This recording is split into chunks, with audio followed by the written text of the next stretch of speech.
Hey, everybody, and welcome. This is Bob, and we're going to talk today to Joe Domino. And believe it or not only does he do jazz and things like that, talk about jazz, but he has written a book of poetry called "The American Enigma Is You." And I've got him with me here today. And Joe, yeah, you held it up there. Good. I got him here with me today, and we're going to talk about this. So, this you have. I'm going to hide the title here for a second because you have poet, painter, podcaster, and radio host. Yeah. And that so yeah, is poet new to you? Poet is kind of the way all of this started for me. I mean, when I really kind of started getting into the creative world, I mean, it all began when I was in college.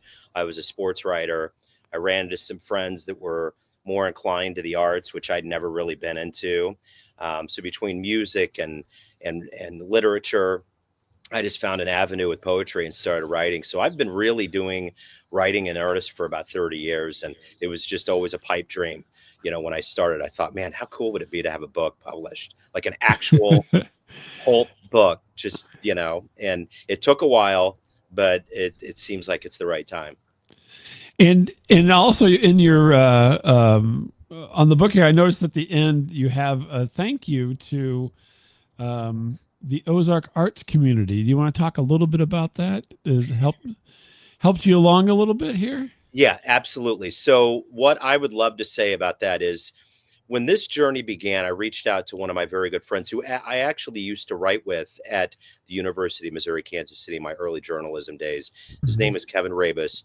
He was the poet laureate of Kansas for, I believe, 3 years. He's a very good friend. We're still old school. We send each other letters like a lost art. But he is one of my dear friends. He's a jazz musician. He's a wonderful writer. He's a poet. So I asked him if he had any ideas of where I could get published. Excuse me. I'm having a little bit of, let me get a water real quick. I Sure, apologize. go ahead. Yeah. This is all part of the poetry, folks. The poetry of life. You have It's, to have it's, it, water.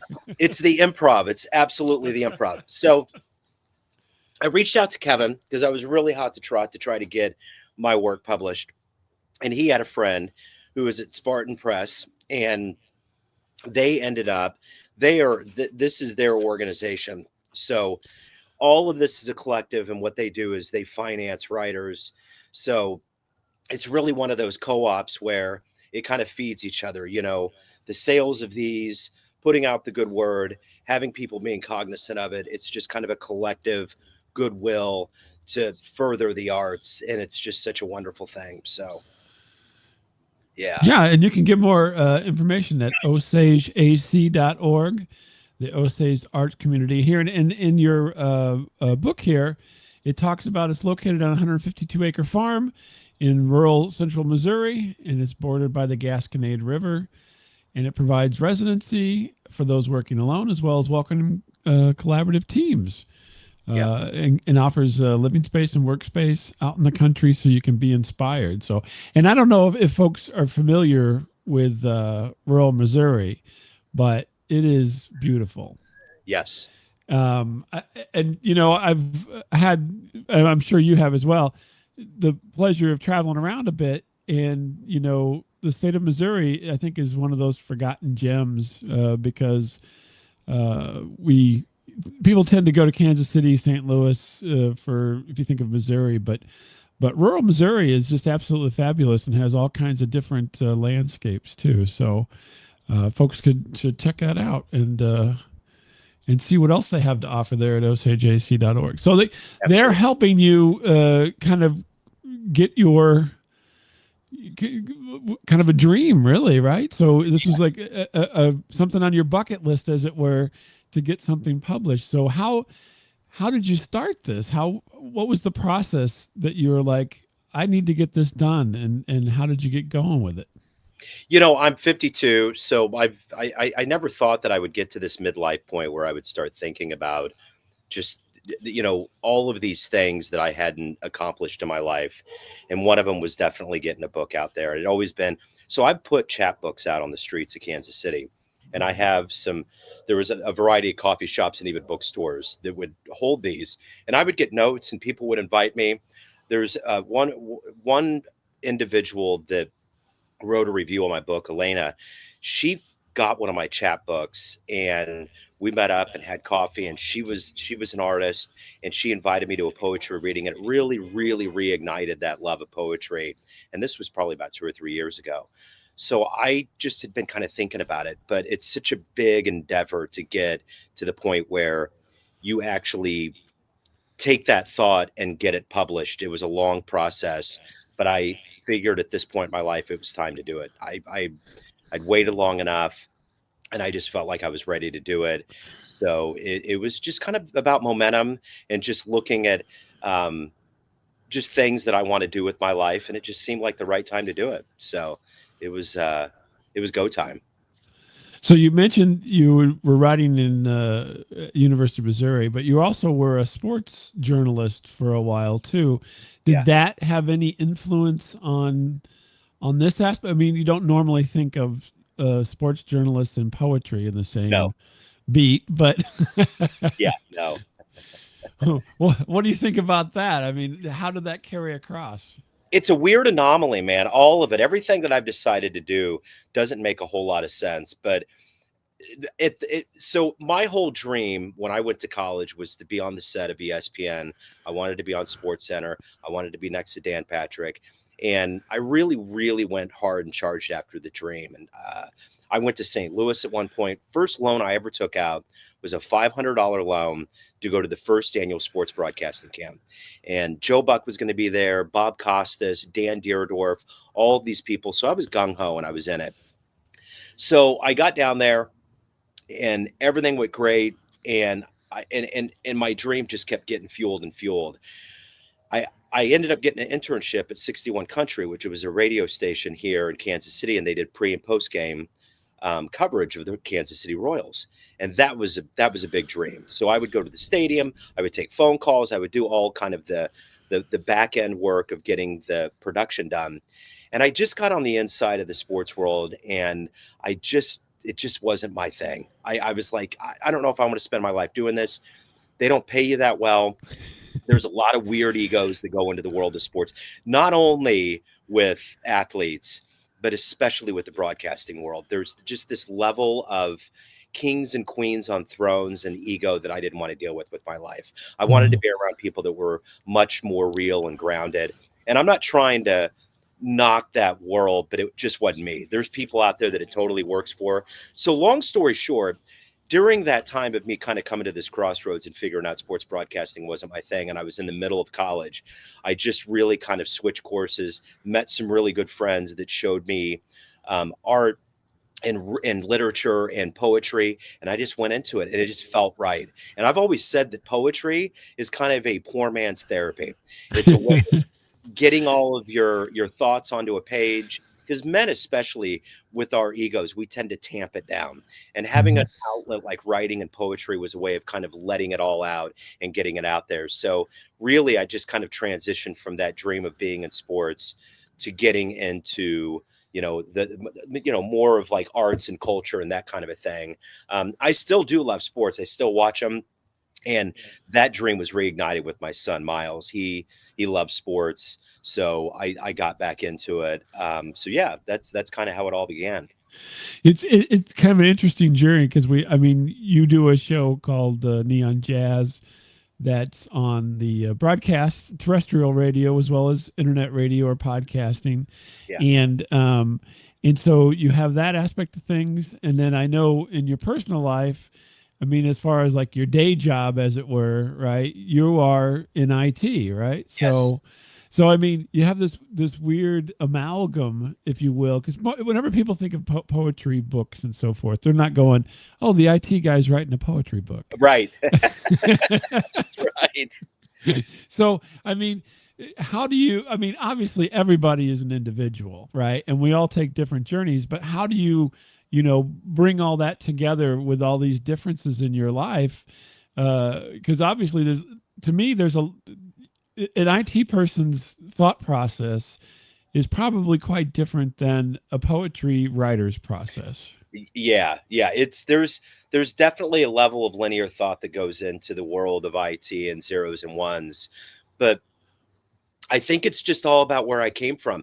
So I never really thought that I was going to get in IT.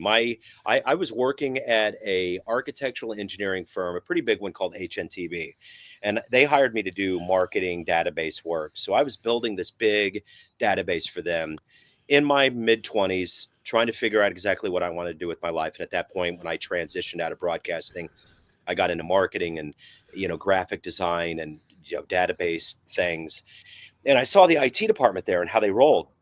And a lot of what I was doing in my personal life and the people that I were around was very IT driven. So I ended up leaving there, or maybe it was before that. I got a job as a desktop publisher at a home health consulting company. And at that time in the 90s, people may not understand with IT, companies just asked you to do things. You didn't have to have certifications.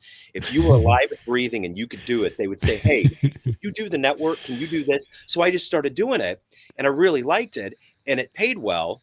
And I thought, this is stable, this is solid. I can get into it, and it just kind of steamrolled. I ended up kind of just going down that path. It's been a really good day job, and all of these other things that I do just lend to what I put into my poetry book. I mean, all of these different things all feed. It's like all these little tributaries lead to this ocean of creativity. And it's just always made sense to me. I've always had a day job. I've always been really good about having side gigs. And I think I've always felt more well rounded and just kind of connected to humanity and the arts by doing it this way.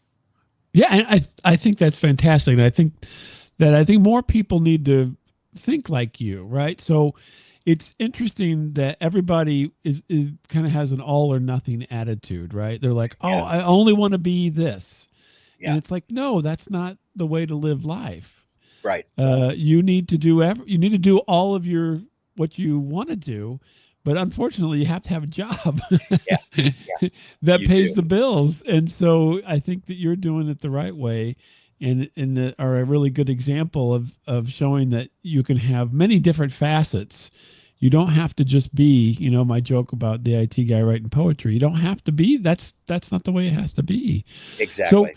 so we have the book, The American Enigma Is You, which oddly enough we're kind of talking about in a way with that, right? So you are a bit of an enigma because of the nature of all the things you're True. doing, True. right? And so Yeah. you're that title really is quite interesting on a lot of levels because it can describe you, it can describe somebody else, it can describe your some of your friends and acquaintances. I mean, it really does. Was there a particular reason you chose that title? Whenever I write volumes, I have a whole lot that I've written over time and I bundle them up and I name them.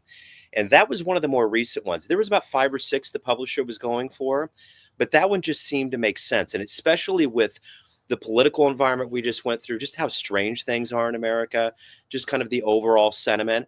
It's like I sent all these titles over, and this one always kind of pulled on me. When I knew that I was going to put a collection together, this was the first title that popped into my head.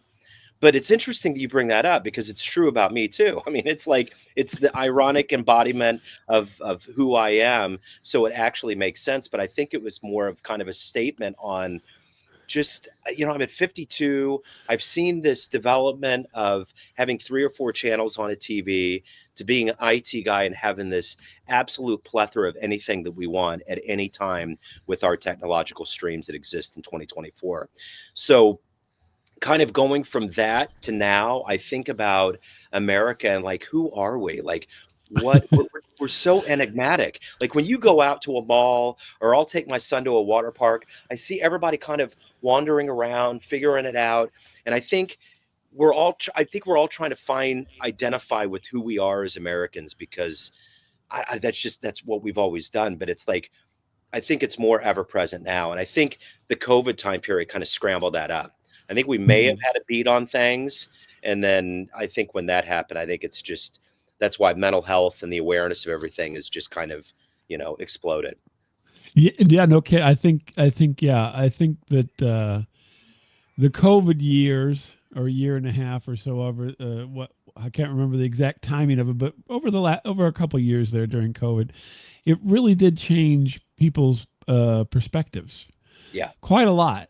And I think that I think before that we were all go go go. I know I was right, so we're all, and then afterward you're like, hey, wait a minute, maybe I want to do more things. Yeah. It gave us that moment to reflect, and I think a lot of people reflected, and they're like, you know what, this isn't really going the way I want it to go. Right. And they took a turn. And so you're right, that's the American enigma at this point, is because I think that people are really more, I don't want to say, so there was a thing like when we were both younger that was called the me generation, right? Yeah. And it's not the me generation Yeah. anymore. Even though there is some inward thoughts and so forth, it's certainly not the me generation. The me generation is all about you gaining things. I think at this point we're kind of, it's different. It's about me, but not in acquisition of things, but me as in how can I be a better person. You're totally right. And I think about that Gen X thing because that's kind of where we come from. Yeah. We were kind of the first generation that tried to debunk that whole 50s mindset of collecting all these toys, having all this status, keeping up with the neighbors. We wanted to be the types that if we wanted to travel and save up and do it, that's what we're going to do. That's our big mortgage. That's our purpose, and Mm-hmm. really kind of exploring and expanding on these notions that I think society wanted to suppress. Like, where are we from? Who are we? The big questions, the small questions. And then you take us into this pandemic where everybody hit the crossroads. And I'll go back to your earlier question about why did I decide to do it? Probably in a weird subconscious meeting the conscious with me, I decided probably at that point, we all got to this existential crossroads in our lives. And I think that's where I got like, I've been writing for a long time. People seem to like it. I go to readings and people dig it. Why not put out a book? And um, yeah, so I think it's just time. And I think a lot of people discover that. And that's what I discover.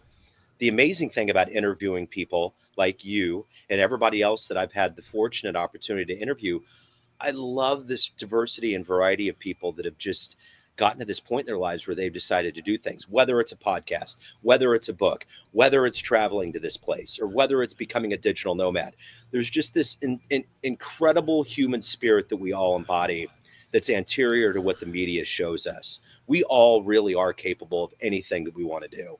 And to me, it's like, why not? Why not try to get a book out? What's the worst that's going to happen?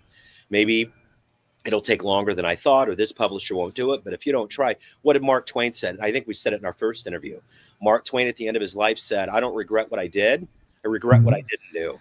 And Yeah. that's an expensive notion. Yeah, no kid, and we are. If you think about it, not to toot the Gen X horn here again, but we are doing things. So podcasting is a result of people saying, "Why can't I do this?" Even though it's not going to be my full time job, Right. right? Why can't I do? Why can't I write? Why can't I put out a book? Why can't I have a show? Why can't I, do television and so forth? And that's what the explosion of all this stuff on the internet is a result of people saying I can do some of that if I Yeah. want to, Yeah. and we're all doing it. And I think that's really interesting that it really does kind of fit that model of not tying yourself to say I'm only an accountant and that's all I'm ever going to be, Yeah. and you get so identify with your means of support that you can't tear away from it and be something else. Right. Exactly. Yeah. Yeah. So if you, as I was reading some of the poetry here and so forth, did you have a poet or poets that were kind of influences on you? I went through a big Charles Bukowski phase, and I think when people like him, you get totally strung out. And I realized I got way, way too deep, and I had to diversify. But I love Bukowski. I love beat poets, Ezra Pound. I love Cummings, the way that he would kind of play with letters and sketch Mm-hmm. around and do those things. I mean, but I also like the traditional stuff like Robert Frost and those cats.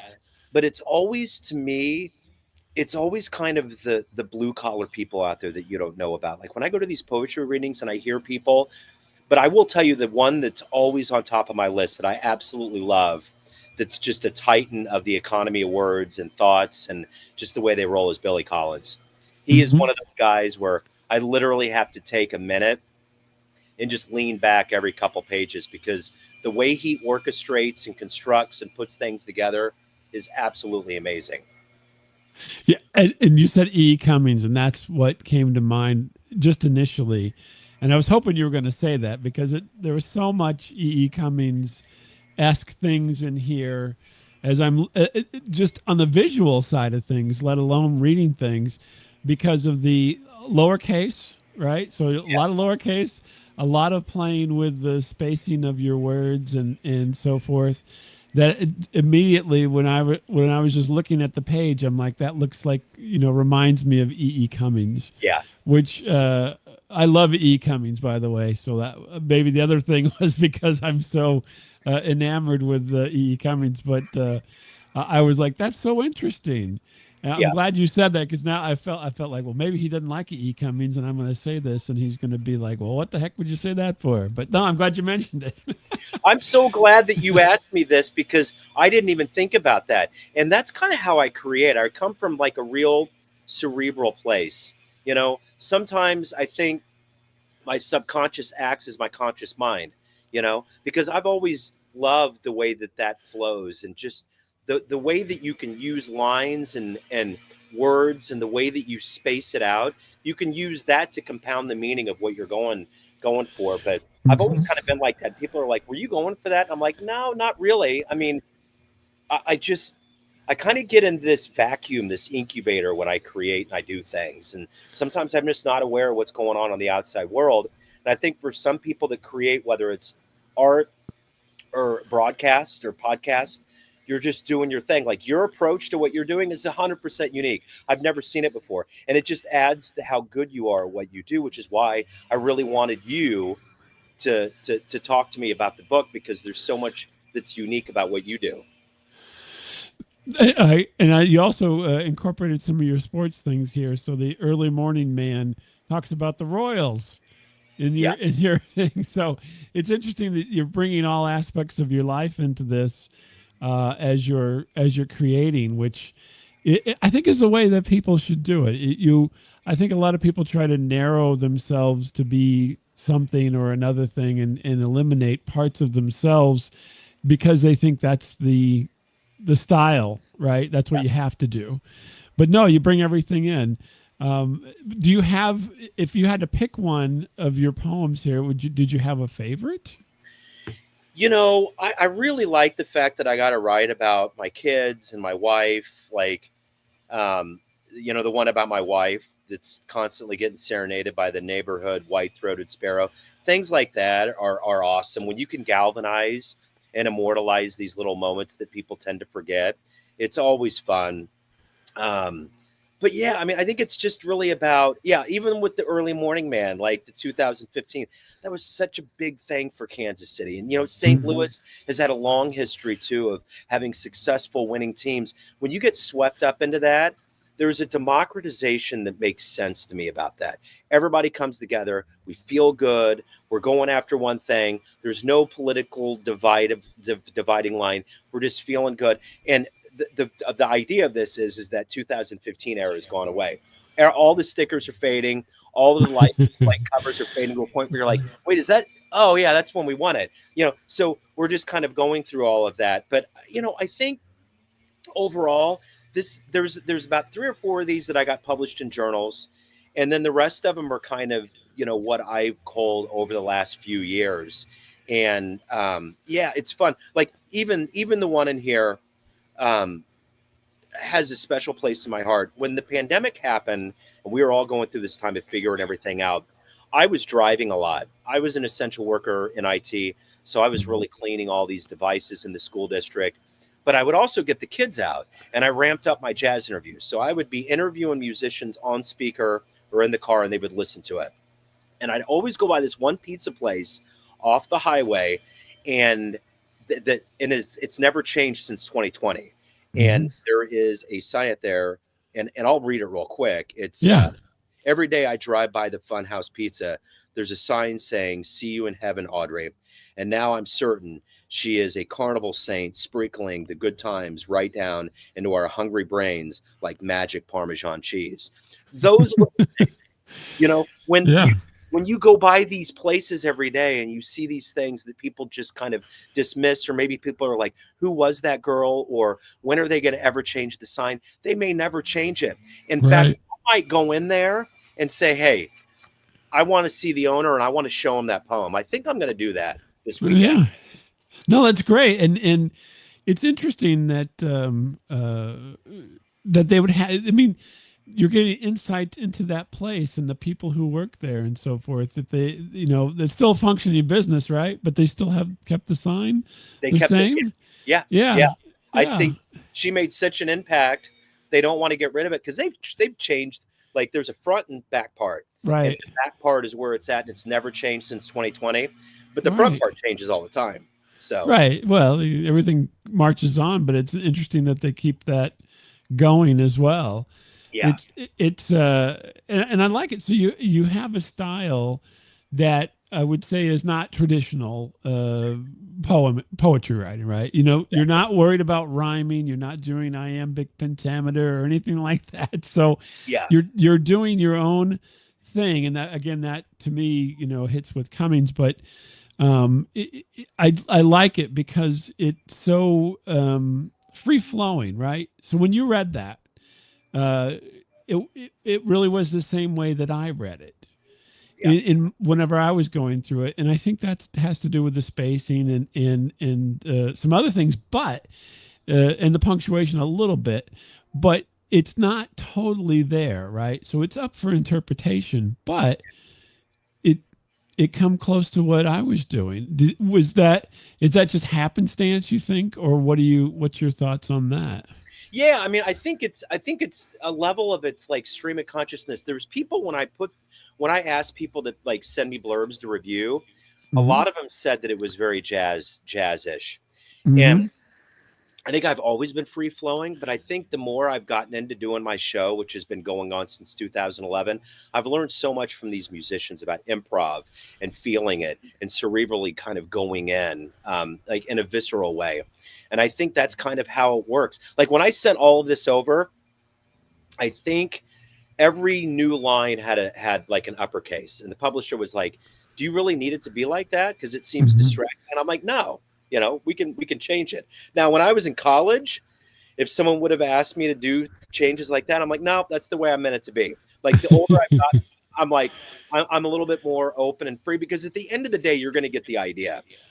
And I think having it lowercase and being a little bit free flowing is kind of the way life is. Like when you walk out into the world and you see how things operate and a leaf floats down and hits the ground or a loose dog's running around, you're like, what the hell's going on? There's all of these random things that happen that don't need to be capitalized, don't need to be punctuated perfectly. It's just kind of this poetry of being alive on the planet. And there's not really any fences or parameters. And to quote my one of my Charles Bukowski, one of my favorite poets, he said that we're born geniuses and buried idiots. So I spend my life trying to like protect my wonder and wander.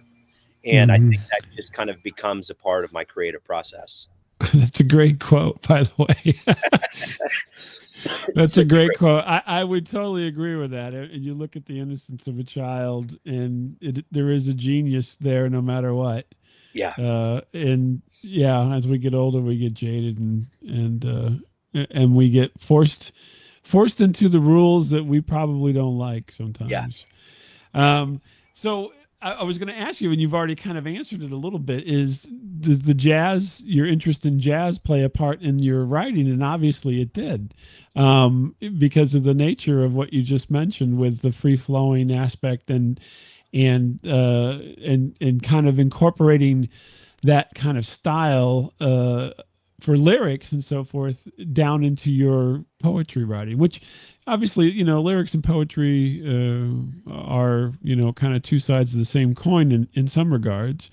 But would you say um, that was there anything negative about all of your jazz knowledge that came into this at all? No, I think it just enhances it. In fact, what I do, and I haven't published this. Well, I have. I do have a couple of books on Amazon, and one of them is called Jazz Haiku. What I'll do with interviews, so when I interview musicians, I'll go through and find quotes and timestamp them. Mhm. and I do it in like a note on my phone.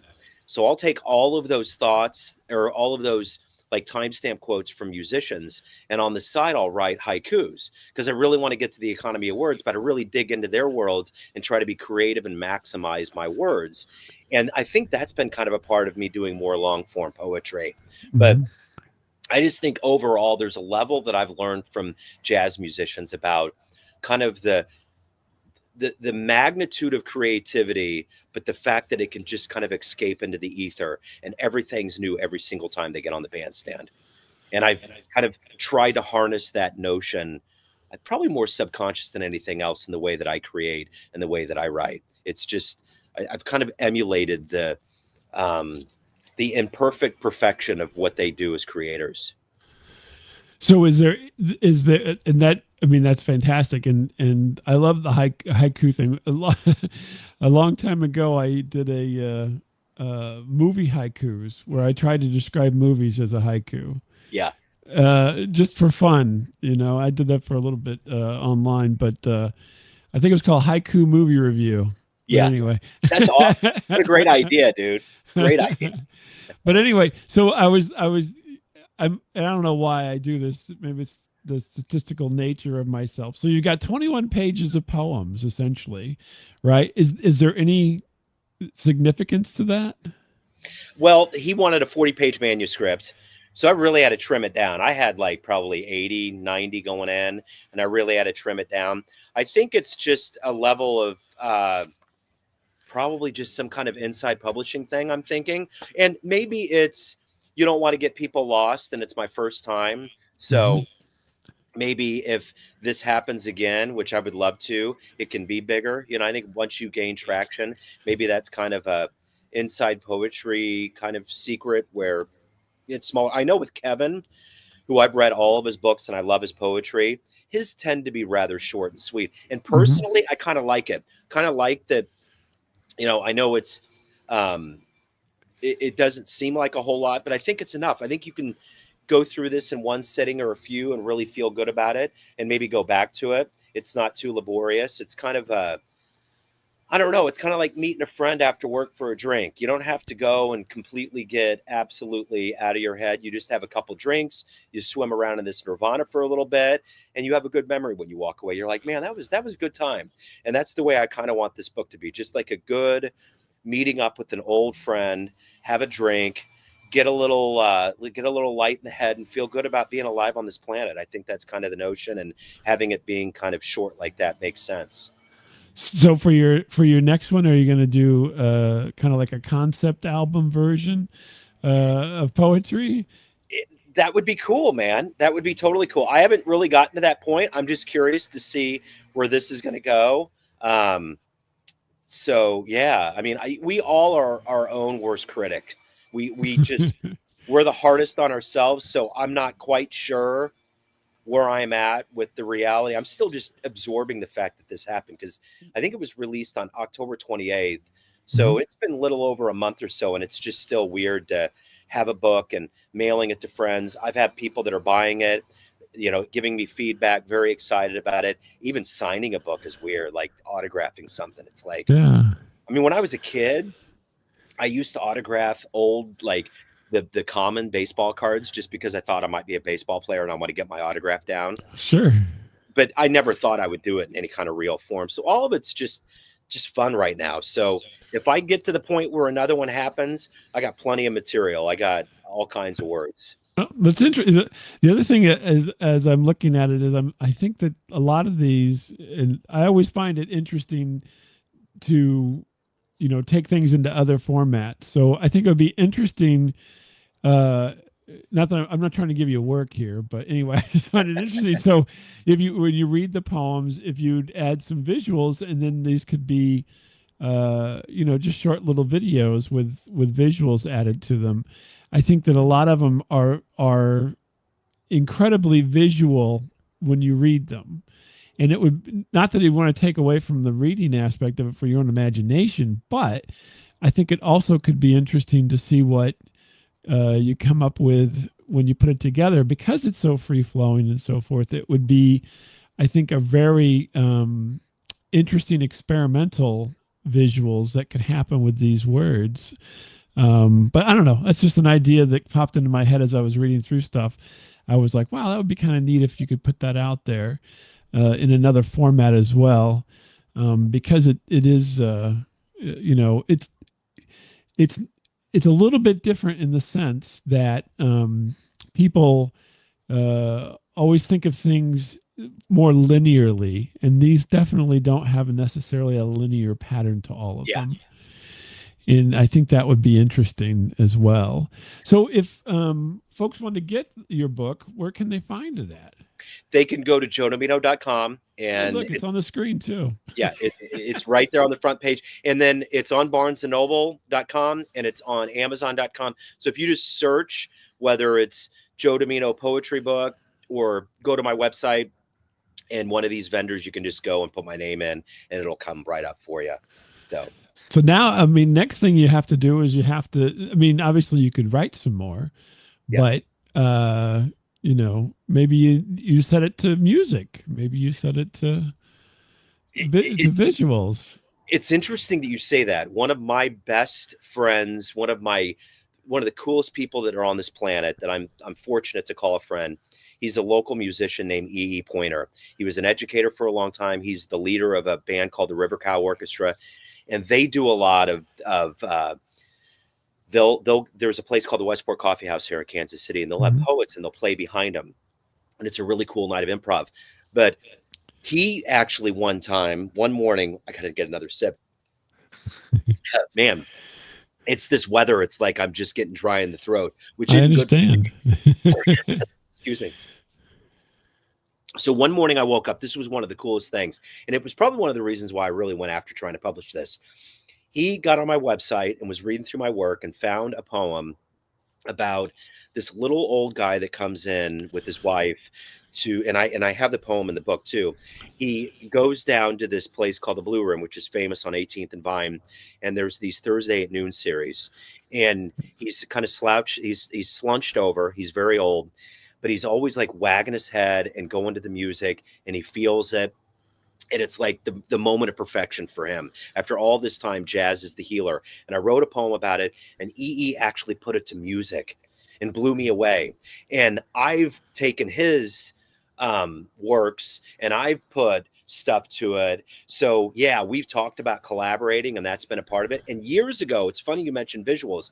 I did visuals with some of my poetry and had it on. I have a YouTube poetry channel, and I haven't really kept up with it. It's been a long time, but that's a great idea. I would love to have that be a companion. So I'm glad that you said something about it. Yeah, and because I just think it all kind of lends itself, and it's just another. I mean, we are in an age of it's actually don't even call it multimedia anymore, but we are in an age of multiple outlets of media, and so it's interesting that you can do some of these literally could just be Twitter posts or X posts or Instagram, and be put out there for folks to peruse, and getting it out into the world. Well, and that's what everybody kind of needs. You always need to take a break, and these are kind of the perfect thing to take a break and disappear into this world with the poetry, and wonder who's Audrey, right?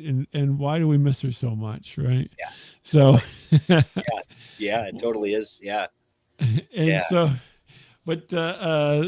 thanks, Joe, for being on here and talking to me about your book. Again, you can find it at Joe Domino. Here we go. Good stuff. Somebody's put on here in our chat right here. And pick it up. And it's a nice book of poetry written by a solid Midwesterner, as I will say, because I think that the Midwest has a lot to offer, and a lot of folks don't. A lot of folks nationally always think it's on the coast, but you know what? The reason you were in St. Louis for the sports broadcasters thing, is because they all came from this area. Absolutely, they did. Yeah. And that is an interesting point. My favorite broadcaster of all time, who I got to tell you, is Bob Costas. And when I was at that broadcasting camp, All I did the whole time he talked is I wrote down words that I didn't know or I'd never really heard before used that Mhm. way. And I filled up a legal pad and I've been trying to find it for years and I can't find it anywhere. But anyway, it just pays the homage to the fact that, yeah, there's a lot of, I mean, Walter Cronkite, um, Yeah. the college that the Chiefs practice at, Missouri Western, they have a whole Mhm. wing called the Walter Cronkite wing. So yeah, it's there's a lot of people that come from here. Oh yeah, all of the great hosts and podcast or I say podcast broadcasters. I say podcasters because you and I are in the Midwest, but Yeah, broadcasters come from the Midwest, and it's just astounding. Tom Brokaw went to the J School in Columbia, right? And Bob Costas in St. Louis, and Joe Buck and Jack Buck, and Harry Carey was voice of the yeah, Cardinals before he was the voice of the Cubs, absolutely. and everything. It's just amazing. And now Joe Domino, We're the here. voice of poetry, free flowing jazz style poetry, Yes, sir. right here, and you can get it at joedomino.com. The American Enigma Is You. Thanks, Joe, again. Great Bob. talking to you, and all the best. Yes, Bob. Always a pleasure. Thank you, sir. It's been an honor. Thank you for taking a minute out. I appreciate it.